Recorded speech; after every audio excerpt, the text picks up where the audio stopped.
Hey friends, Hanshi Boone here. The word sensei translates from Japanese to English as the one who came before. It's used for grandparents, teachers, and martial arts instructors.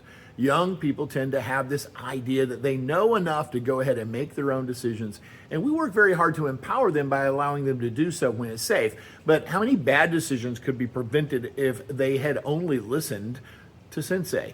Maybe it isn't that they don't listen, but that they don't fully understand what they're being taught. A good sensei learns how to deliver the message so that it's understood fully, or at least we try. Now, I'm not talking just about martial arts. Although most of our lessons transfer over to real life, I think few lessons are more impacting than the old listen to sensei, do what they tell you, do only what they tell you, and do it just like they tell you.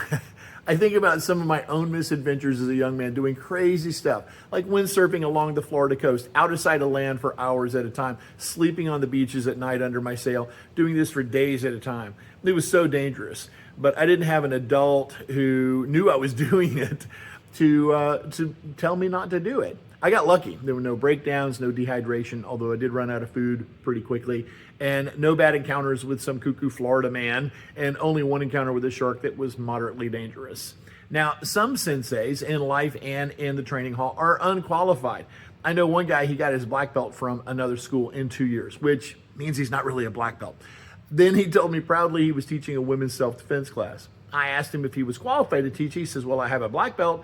I then asked if he had ever had to defend his own life, and he said he had not, but that he had a black belt. And then I asked him if it had ever been a woman, and he laughed and he said no, and so we established he lacks the qualifications to teach that class. There is no possible way he can adequately express to these women what they're going to experience.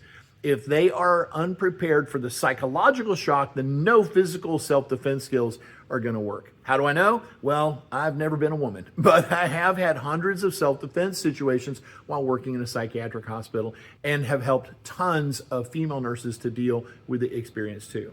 Adults, imagine if you had listened to the wise older people who came before you as they had hoped. They would have helped you to pursue your academics, your career, your personal life, your relationships. Are there any of those you regret not listening to now? Kids, listen to your parents. Teenagers and young adults, don't think you know it all. The older I get and the more that I learn and the more that I realize how little I actually know. Stay humble, keep a white belt mindset, and keep learning and growing. Listen to the senseis in your life. Hanshi out.